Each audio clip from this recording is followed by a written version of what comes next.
saveur divine. Cette bonne nouvelle du royaume sera prêchée dans le monde entier pour servir de témoignage à toutes les nations. Alors viendra la fin. Ce pain céleste vous est présenté par Immaculée Niraneza. Je vous salue, très chers amis, vous tous qui écoutez cette émission. Que la grâce et la miséricorde et la paix vous soient données de la part de Dieu, le Père, et de la part de notre Seigneur Jésus-Christ. J'espère que vous allez bien. Bénissons ensemble l'Éternel, bénissons ensemble le Seigneur qui nous donne le souffle de vie ce matin. Nous commençons une autre semaine. Nous voilà déjà au milieu du mois de mars. Dieu nous a gardés, Dieu me donne le souffle de vie ce matin. Si c'est la même chose pour toi qui m'écoutes, alors vraiment sache que ce n'est pas quelque chose d'anodin, c'est vraiment une grâce de Dieu. La grâce de Dieu nous a été donnée, chers amis, alors nous devons être reconnaissants. Dans de moindres détails de notre vie, soyons reconnaissants. Mes bien-aimés de Dieu, en commençant cette émission, j'ai juste une anecdote à vous partager.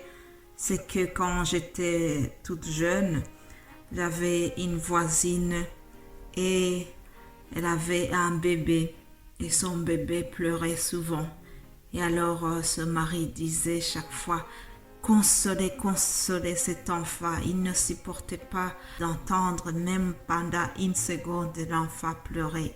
Chaque fois, il se pressait pour dire consolez, consolez cet enfant. Il y a aussi un verset biblique qui dit cela. Consolez, consolez mon peuple. Ésaïe 40, premier verset. Consolez, consolez mon peuple. Notre Dieu, c'est un Dieu qui veut consoler ses enfants. C'est un Dieu de tendresse. C'est un Dieu qui est plein d'amour et d'affection, plein de miséricorde et plein de tendresse. Et c'est pour cela qu'il souhaite nous consoler. Il est près de nous. Ce n'est pas un Dieu lointain. C'est un Dieu de proximité, chers amis. Il s'intéresse à notre situation. Il s'intéresse à la condition humaine et il veut nous rassurer, il veut nous consoler. C'est un Dieu qui est vraiment proche de ses enfants. Dieu Emmanuel au milieu de nous.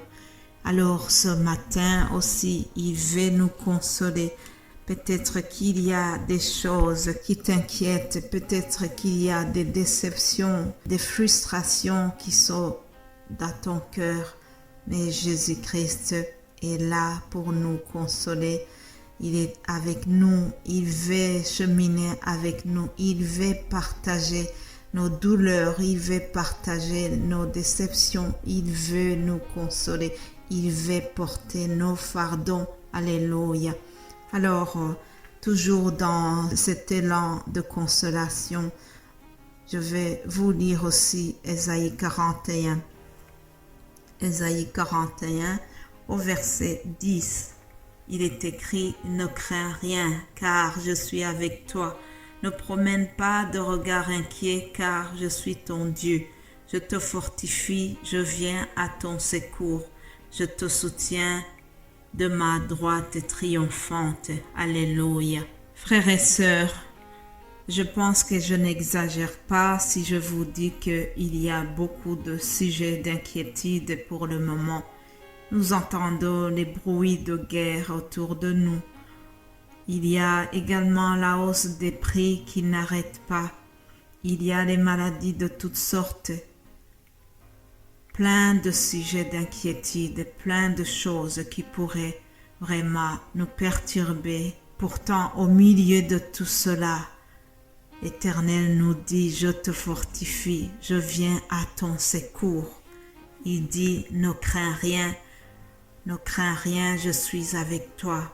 Remarquez, chers amis, que dans le même chapitre, au verset 10 et au verset 13, Dieu répète la même chose. Au verset 10, il dit « Ne crains rien, je suis avec toi ». Et au verset 13, il dit « Je suis l'Éternel, ton Dieu, qui fortifie ta droite, qui te dit « Ne crains rien, je viens à ton secours ». Alléluia. Dieu est en train de nous rassurer. Remarquez, chers amis, que Dieu n'a jamais dit que nous n'aurons jamais de problème.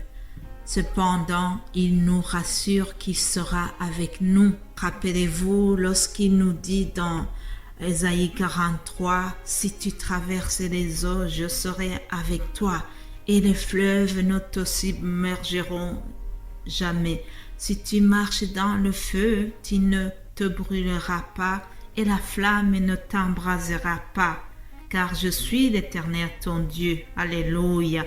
Parce que tu as du prix à mes yeux, parce que tu es honoré et que je t'aime, je donne des hommes à ta place et des peuples pour ta vie. Ne crains rien. Alléluia. Voilà, chers amis, Dieu nous promet d'être avec nous dans l'épreuve. Il dit jamais que nous ne serons pas éprouvés. Cependant, il nous garantit sa présence pendant l'épreuve. Ça, c'était donc une introduction, et pour continuer, je vous donne le thème qui va nous diriger durant cette semaine. Vous savez que nous nous acheminons vers la fête de Pâques, et qui dit Pâques dit la croix de Jésus-Christ, dit la mort et la résurrection de Jésus-Christ. Alléluia. Nous allons parler de la croix de Jésus-Christ. L'apôtre Paul en a parlé souvent, et je voudrais juste donner un seul verset dans Galates 6 au verset 14, où Paul a dit « Pour ce qui me concerne, est loin de moi la pensée de me glorifier d'autre chose que de la croix de notre Seigneur Jésus-Christ. » Alléluia. Vous savez, l'apôtre Paul avait plusieurs raisons qui pouvaient lui donner la fierté. Il pouvait se vanter de ses études, il pouvait se vanter de son rang social qui était vraiment élevé, il pouvait se vanter du fait que c'était un grand intellectuel. Cependant, puisque Paul avait déjà reçu Jésus-Christ dans son cœur, qu'il était devenu une nouvelle créature, comme je vous l'ai dit la fois passée, alors Paul était humble. Paul était devenu une autre personne, et il a dit « La seule chose dont je suis fier, dont je peux me glorifier, c'est la croix de notre Seigneur Jésus-Christ. » Et pourtant, la croix, c'était un scandale pour les Juifs. Oui, l'évangile de la croix, c'était une honte pour les Juifs.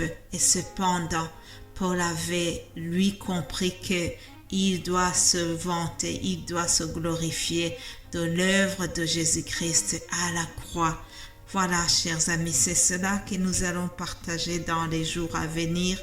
C'était juste pour vous donner le thème, et je vais terminer en priant avant de clôturer cette émission. Père Céleste, nous te rendons grâce, nous te louons, nous te remercions, Seigneur. Merci pour ta protection, merci pour la parole de Dieu qui est donnée tous les jours.